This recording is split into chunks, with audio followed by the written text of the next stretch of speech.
BJP नहीं हटाएगी तो इस देश के अंदर जन आंदोलन निर्माण हो गया है। करोड़ों लोग सड़कों पे आएंगे। अभी हमारे बहुजन मुक्ति पार्टी के प्रदेश अध्यक्ष ने हरियाणा के अंदर ईवीएम मशीन तोड़ी। हम लोग ईवीएम मशीन तोड़ेंगे, देश के अंदर जन आंदोलन होगा। आप लोग ईवीएम मशीन तोड़ेंगे। फ्रॉड है, चोरी है, चोर को नहीं पकड़ेंगे क्या?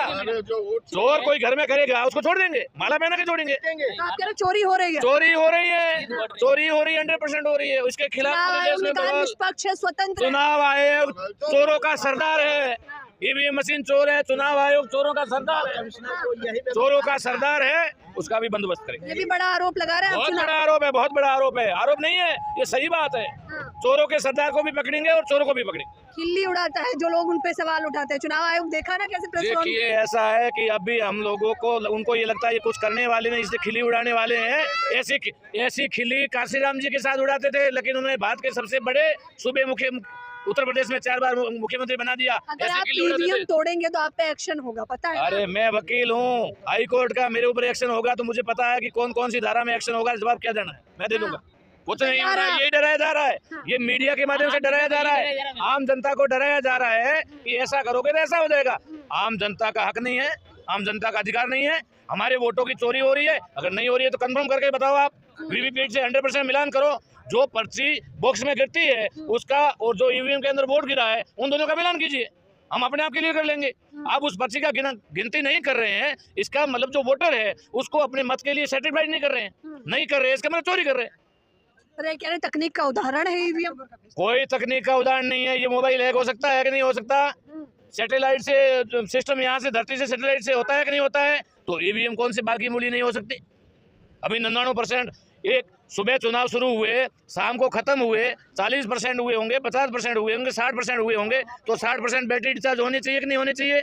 जब गिनती हो रही है तो 99% बैटरी चार्जेबल मिल रही है। ये चोरी है, इस चोरी का हम लोग बंदोबस्त करेंगे।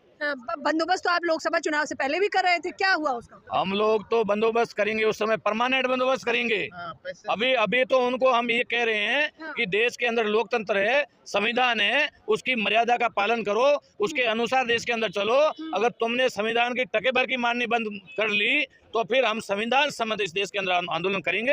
अभी हम लोगों को जगा रहे हैं। आज से 5 साल पहले किसी व्यक्ति को बात करते थे कि ईवीएम में घोटाला होता था तो वो चप्पल जूते लेकर हमारे सामने आता था। आज वही कह रहा है गांव देहात में बैठा हुआ आदमी कि हमारे वोटों की चोरी हो रही है। तो आप कह रहे हैं बड़ा परिवर्तन हुआ है। इस हिसाब से तो मोदी जी भी तीसरी बार प्रधानमंत्री ईवीएम की वजह से ही बने हैं। हरियाणा में सरकार ईवीएम से ही बनी है। जहाँ हरियाणा के लोग कह रहे हैं कि हम इनके पक्ष में है ही नहीं, बस सारे हरियाणा के लोग पक्ष में नहीं है तो सरकार कैसे बन गई? तो इसका मतलब क्या हुआ? वोट हरियाणा के लोगों ने नहीं दिया, वोट उनका चोरी के माध्यम से मिला। पूरे हरियाणा की पब्लिक सड़क पे है, पूरे हरियाणा की पब्लिक सड़क पे है। आप जाके देखिए तो सही कितनी हालत खराब है। बलवा हो सकता है, क्रांति हो सकती है, लोग सड़कों पे आके सरकारी संपत्तियों को नुकसान कर सकते हैं। ऐसे जो है आसान नजर आ रहे हैं। आप समझिए, ईवीएम में शक है? शक नहीं है, पता है हमको, पता है आपको? उसी के लिए तो कर रहे हैं। तो इतने दिन से ईवीएम के खिलाफ हम 31 जनवरी को हमने जो धरना प्रदर्शन किया था, 1.5 लाख लोगों ने, भारत मुक्ति मोर्चा के लोगों ने जंतर मंतर पर धरना प्रदर्शन 31 जनवरी को 2024 को किया था हमने। आप कह रहे देश की जनता ईवीएम के खिलाफ उमड़ेगी? पूरी देश को पता चल गया है। हमने इतने प्रोग्राम किए कि पूरे देश के बच्चे को पता चल गया है। देखिए, ईवीएम और बैलेट पेपर में जो मामला है, तो विश्व के जितने टेक्नोलॉजिकल देश हैं वहाँ पर बैलेट पेपर से आज भी चुनाव हो रहा है। और भारत में ईवीएम से चुनाव जो कराया जा रहा है वो हम कह सकते हैं कि वो एक तरीके से लोकतंत्र की हत्या है। लोकतंत्र की हत्या इसलिए है कि जो चुनाव होता है, जो चुनाव का सिस्टम है कि जैसे हम जो वोट करते हैं तो हम किस प्रत्याशी को वोट करते हैं और जो चुनाव चिन्ह होता है उस पर फिजिकली हम देखते हैं और एथेंटिक्स के रूप में अपने ही सामने बैलेट बॉक्स में डालते हैं, यानी उसमें कोई परिवर्तन नहीं हो सकता।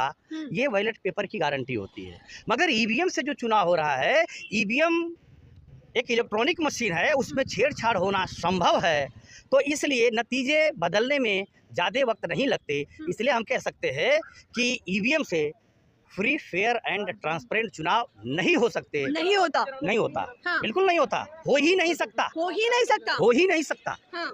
अगर फ्री एंड फेयर निष्पक्ष अगर चुनाव हो सकता है तो सिर्फ और सिर्फ बैलेट पेपर से हो सकता है। क्या लगता है कि हरियाणा के चुनावों में भी क्या यही हुआ है? बिल्कुल।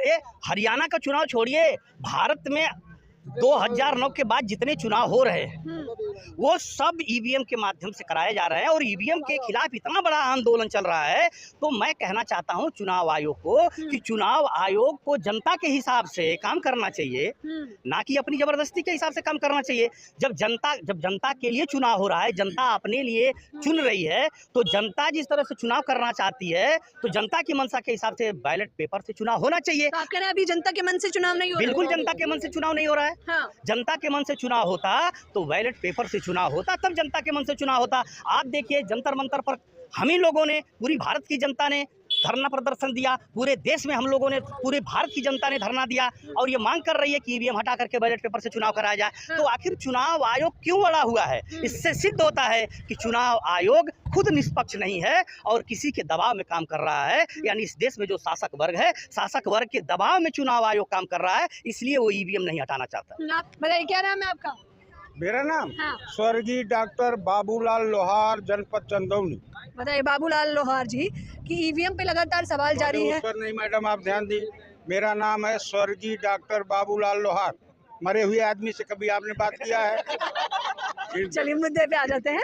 मुझे बताइए कि हरियाणा के चुनाव के नतीजे आ गए और ईवीएम पे एक बार फिर से सवाल उठने लगा। देश की जनता को क्या लगता है, क्या वोटों की चोरी हो रही है आपके? 100% नहीं, 110% चोरी हो रही है। और ये भारत सरकार जो है ये चोरों की, ईवीएम चोरों की सरदार है और ये चोरों का जो है महा ठगबाज आदमी है जो ईवीएम के चोरी से सरकार बनाए हुए हैं। ये तो आप भी जानती हो, आप भी तो वोट देने जाती हैं ना, आपका वोट सही पड़ता है?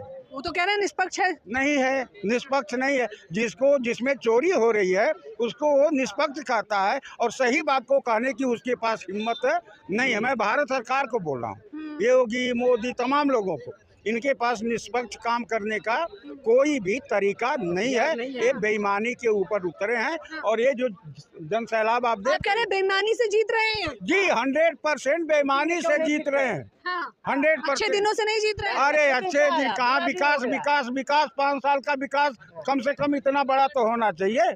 वो विकास गया किधर? विकास नहीं है, ये बर्बादी का कारण। यहाँ यूपीए और एनडीए जो बनाए हैं ये सब बर्बादी के कारण है। बताइए आप भी सही सोच रहे हैं कि आपकी वोटों की चोरी होती है? बिल्कुल होती है मैडम, हाँ। 100% चोरी होती है, इसमें कोई शिकायत जब आप नहीं। मतदान करने जाते हैं तो क्या मशीनों में कोई गड़बड़ी रहती है?